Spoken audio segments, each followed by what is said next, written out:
Should we roll? Just tell me, should I? Okay. As soon as you unfade, I'll start. Hi, this is Paula Gloria, and this show is called Farther Down the Rabbit Hole because we like to go into topics more deeply.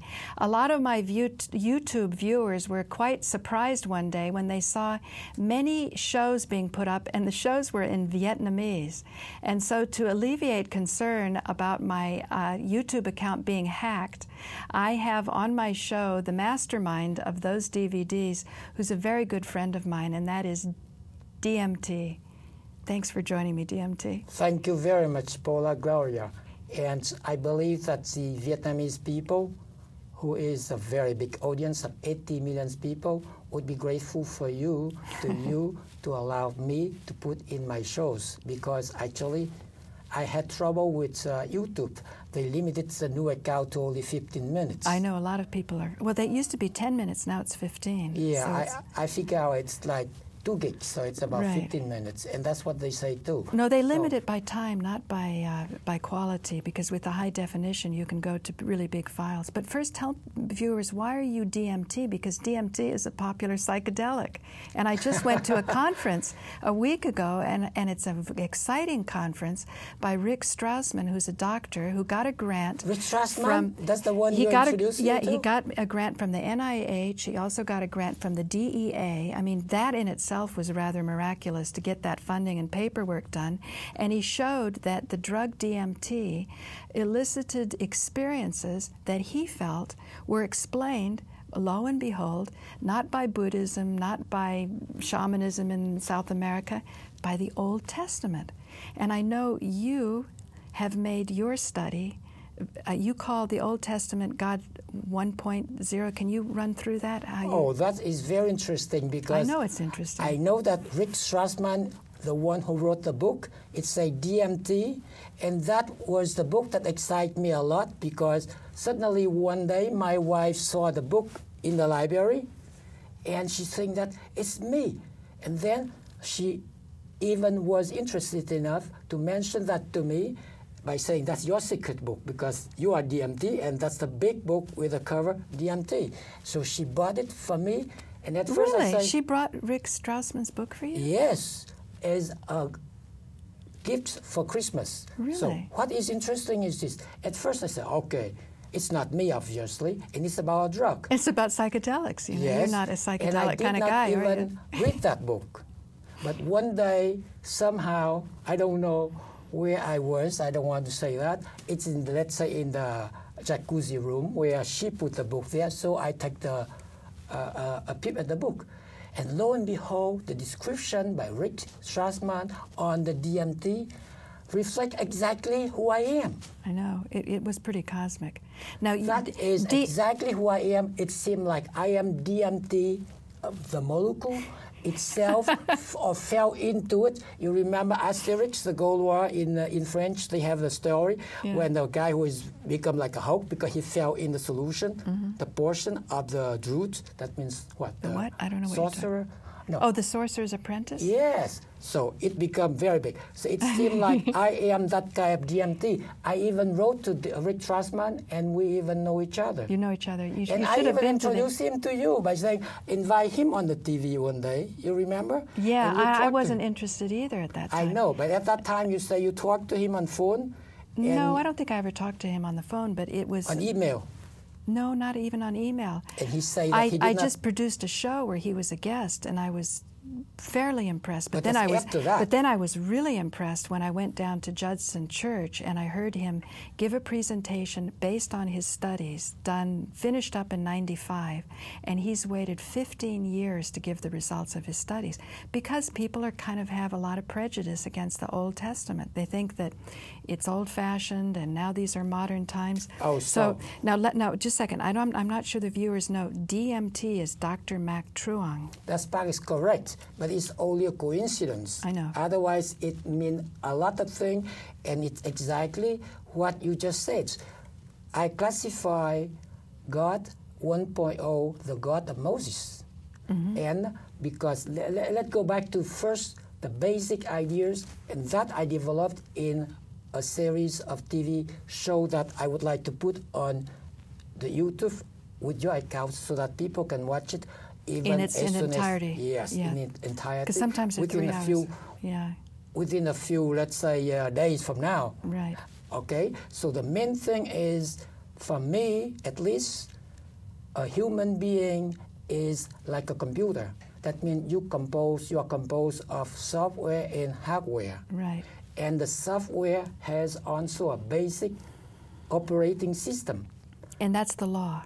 That is the law, and that is something that allows the person to act in life.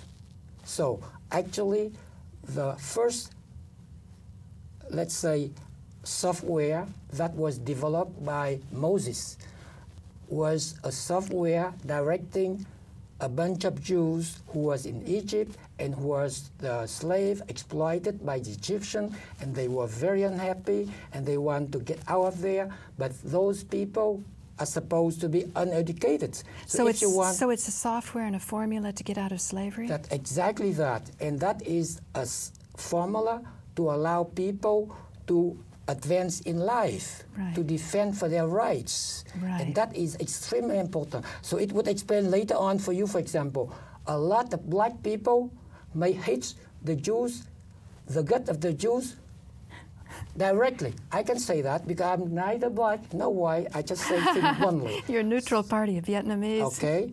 And then, but then they still love the Bible. They still love the idea of God because God is a scenario to help those people who are in poor and disadvantaged situation to get out of the trouble.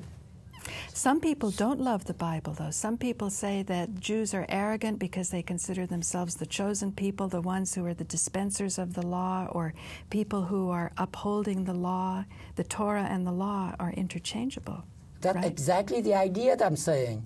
So if they want to dissociate the black and the Jews, otherwise, then they may fight each other. But if they use the Bible only as instruments to advance themselves in life, then nobody would argue with the 10 Commandments. Because let me put another way for you why the 10 Commandments is very important. They put it in an awkward way, but deep down, the 10 Commandments is a basic constitution for the oppressed people. Because the 10 Commandments protect life, property and freedom, family and jobs. So that are those things. For example, thou shalt work 6 days a week and 1 day is Sabbath day. So right there, it creates a right to the job. And the right also to the family by respecting the families, by the parents, and thou shalt not steal. That means it protects the properties. And thou shalt not kill. That means it protects the life. So putting it in context of those guys who was in Egypt and who was exploited by the Egyptian kings. So if you are a slave and if they don't respect your life, like they did not, they can kill you as slave if you don't want to work or listen to the master. So right now, if they say, thou shalt not kill, and you give that commandment to the Pharaoh and his man, what does that mean? That means that now, even though we are slaves, we have the right to life.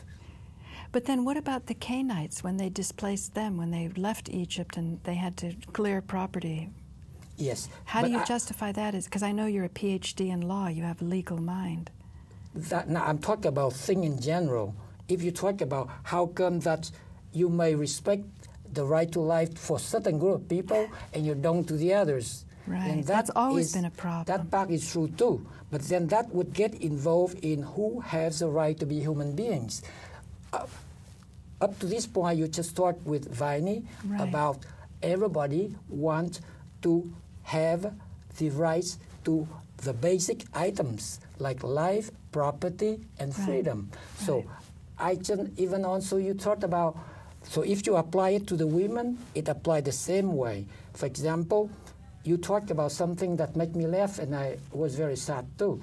When you say, oh, you know that in the old time, they say that women did not have a soul. Is that not laughable? They were saying... It's true. Yeah, yeah. But is that not laughable? And it's very sad at the same time. Right, exactly. That is awful. Right. I forgot about those things for a long time because that is so awful that That you forget about it, but yeah. that's exactly what they think about. So of course they think the same way with the blacks. But then if you go back deep down, every human being would start like a slave in Egypt. That's why the first software of the Old Testament, you call it God 1.0. that is 1.0, protecting basic rights of the human beings. That's how the Old Testament was a big hit, and it's very important even right now. Mm-hmm. See? And if you understand that, you are not going to hate the Jews, because they are the one who need that. So all that you have to do is, okay, you have invented a good scenario for the human being to go by and to advance themselves to a better life.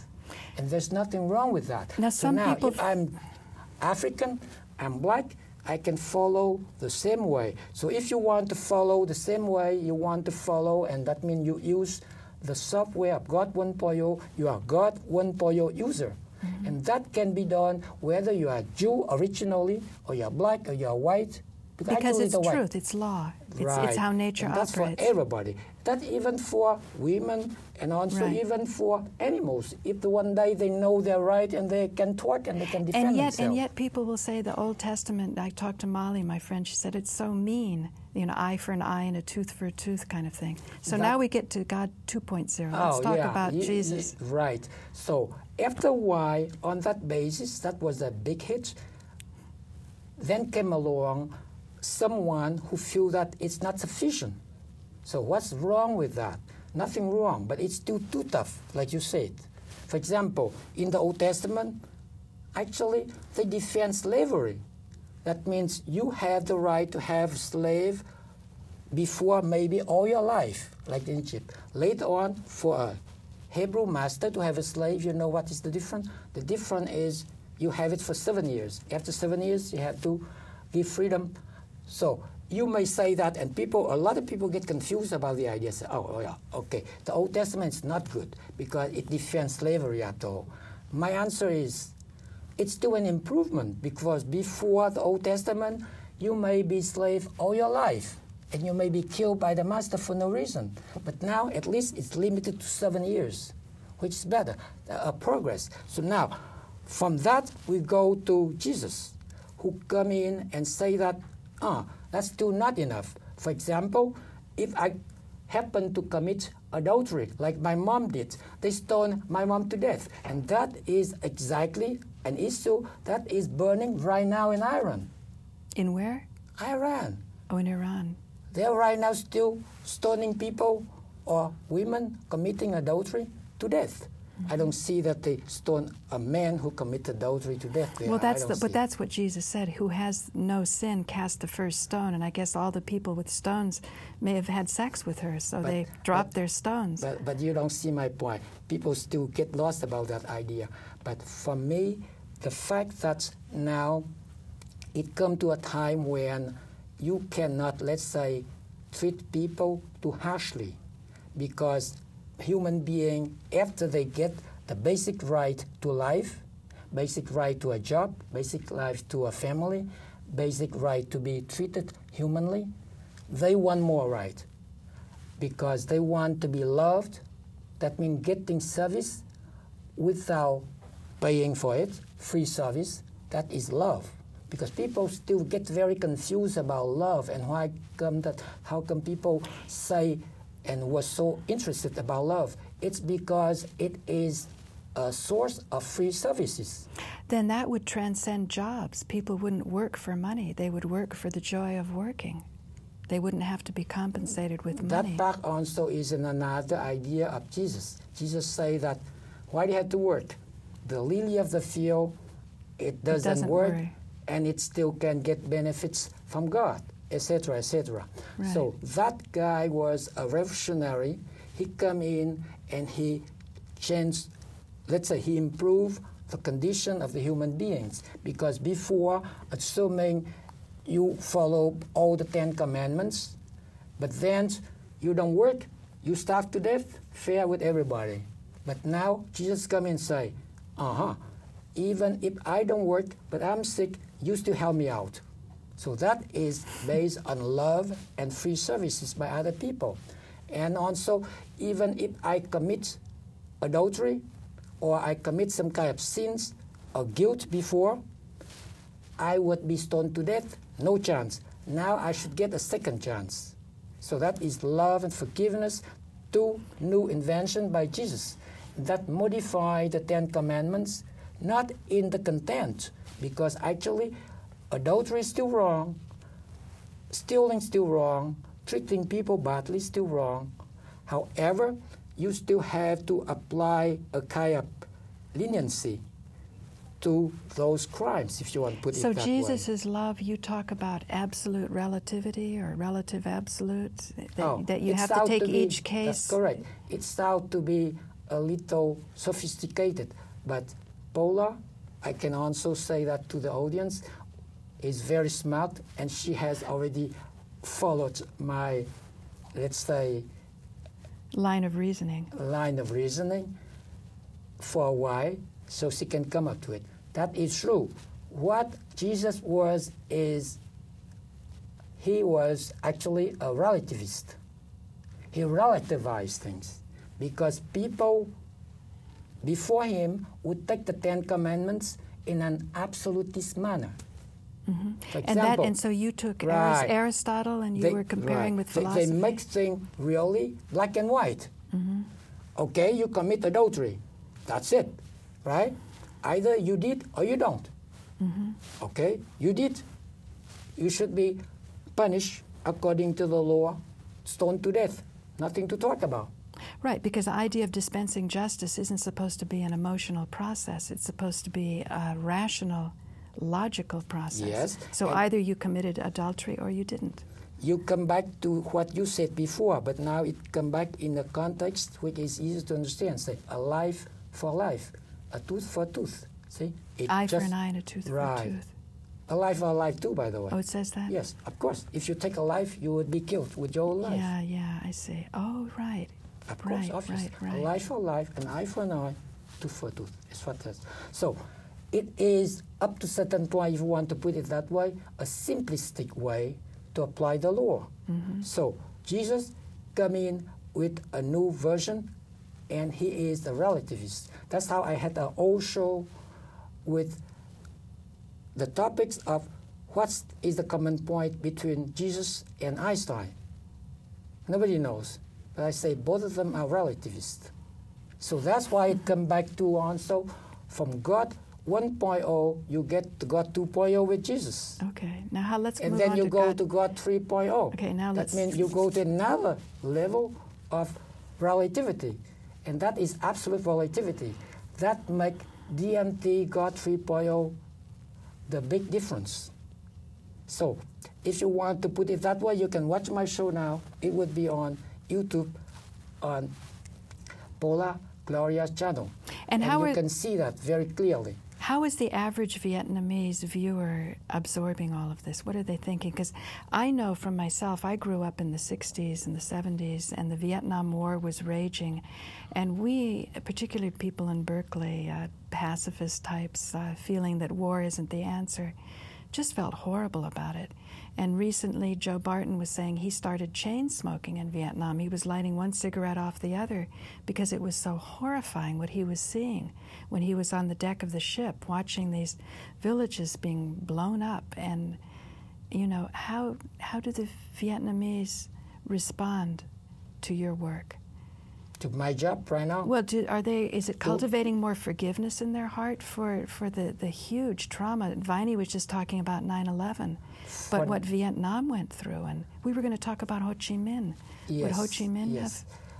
Reaction to my work is still limited because for now I still have trouble of putting my show or my movies on the YouTube internet for them to watch. Okay, we'll get them. And that is the reality. Otherwise, for those people to whom I give the DVD directly, they love it.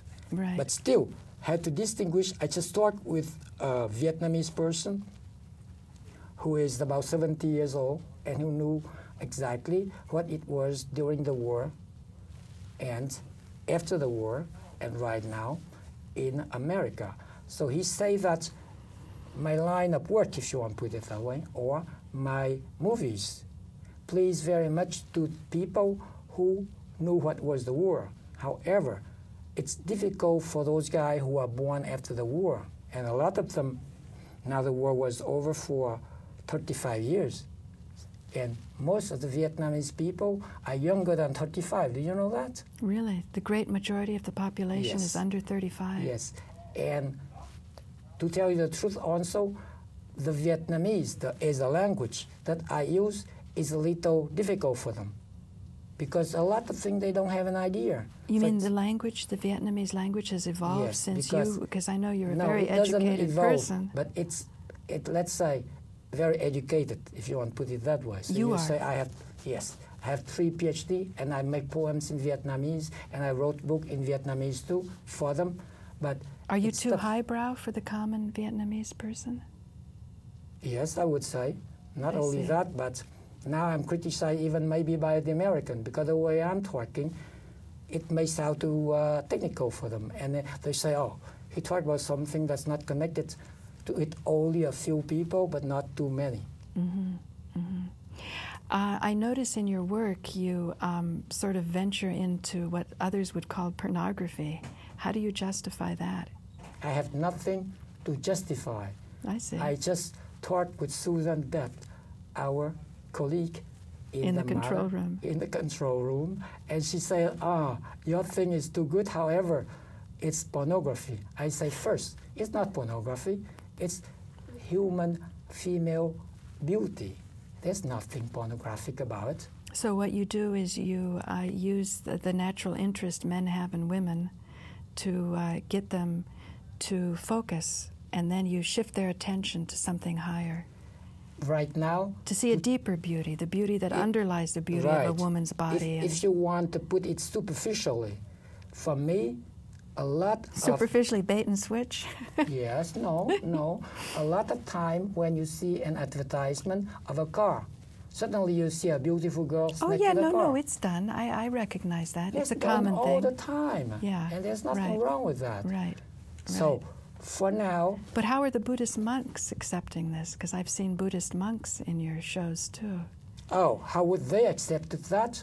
Yeah. You had to ask them, because officially they may not accept, but unofficially, who knows? I see. So the main point is still to reward the viewers with, let's say, my boring speech with some exciting images so that they can keep going on, and that gives them focus. Because as psychologists, I know that 1/8 of the time the human, let's say the male man, think about sex.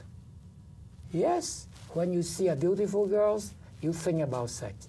You think what is, let's say, beyond, let's say, the clothes that she's wearing. Mm-hmm. That is instinct, and that's automatic. And for me, there's nothing wrong if you know how to handle the situation. Is that like an analogy for looking deeper at the world in general, to see the divine and to understand what all the Holy Scriptures have talked about? To have union with God? Isn't that the love that we're all seeking? The merging with... That is nice what you're saying, and that's correct too.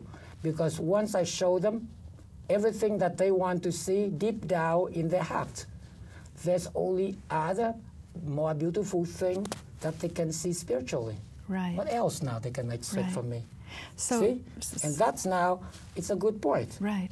So I say my good point. Yeah. No, I understand what you're saying.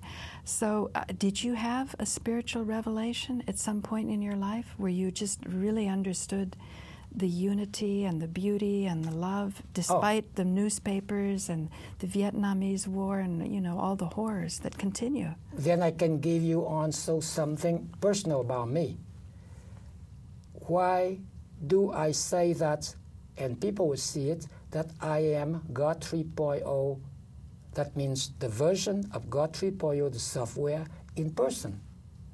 Because a very simple thing, of logic first, facts after, and even by my ID next, if you want to see. So let's go through that, because I think you stood in front of a judge on this point. Yes. Can you explain? Okay. First, I love this. I want to, let's say, remind everybody about this faction, why I am God in person, and God third version, as we can see.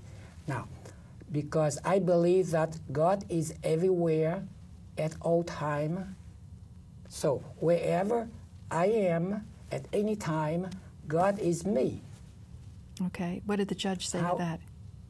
Actually, the judge didn't argue with that. They tried to get rid of my case by technicality. It would be too long for me to get into how I know now. Before as a lawyer, I always worried about saying, if we have very good arguments and the judge cannot argue with us, and still the judge surely want to make me, let's say, or the person, or the plaintiff, lose the case. What would the judge do? That's what I was wondering. And then one day I sued the American Bible or Society. Yeah. DMT sued the American Bible Society. Yes, so. To put a warning in the Bible that say that this book is not absolutely correct from factual viewpoint. There's a lot of fiction in it, and those who want to believe in it literally would have to do it at their own risk and peril. Right. Which is very reasonable. Right. But then, so all what I want is. But you know why they freaked out? Because people swear on the Bible. So if you undermine what they're swearing on, then all you're left with, I think, is what Plato said, that in the enlightened age, the laws will be written on the hearts of men, that it's actually a step of evolution. I think you were before your time. It's not to disparage the Bible. And again, Rick Strassman was talking about his DMT experiments, kind of corroborating what was said in the Old Testament, saying that you need more than the drug. You need some moral framework with which to use it. I believe. I mean, I'm paraphrasing him very loosely. I have to look at it again. You talk about the reason why you had to swear on the Bible, and it happened to me when I was much younger in court as the plaintiff, and I refused to put my hand on the Bible to swear, and I lost the case. He allowed me not to do that, but at the end, he still somehow find a way to make me lose that case. I learned my lesson. Next time, I still don't do it, because most of the time, some court, especially in federal court, they don't do that. And they can allow you to take, let's say, the oath by affirmation. What it is it's a search for humanity in organizing itself with each other to have something rock solid that they can count on that will sort of synchronize the different perspectives. Oh, so that people give justice to each other. You are really very good. You really try to guide me on what I should say to the audience. Yes. So what is the main thing for God 3.0 software? We can maneuver in such a way that will bring out all the best from all religions and for all versions of God before, by doing what I call the formula of RPNAR. That means reliability, productivity, and respectability for life, property, and freedom in absolute relativity.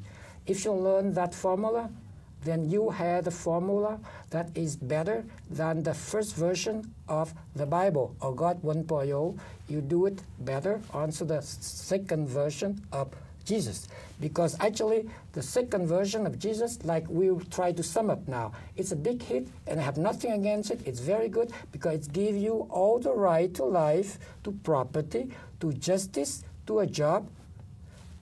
And then on top of that, you get free services from the society, and then even when you do stupidity or a lot of crime, you get a second chance. So of course, people love to be Christian. Ask Bill Clinton. He would understand that quite very quickly. By the way, DMT, we're going to have to reserve that for the future because we're out of time. Okay. So I look forward to having you come back as a guest, and we'll go live, and we'll see how the audience in Manhattan is accepting this. So thank you for joining me. My name is Paula Gloria, and this has been an episode Farther Down the Rabbit Hole. And stay tuned to see what the callers think about it. Thanks. Bye. And thank you for coming on the show.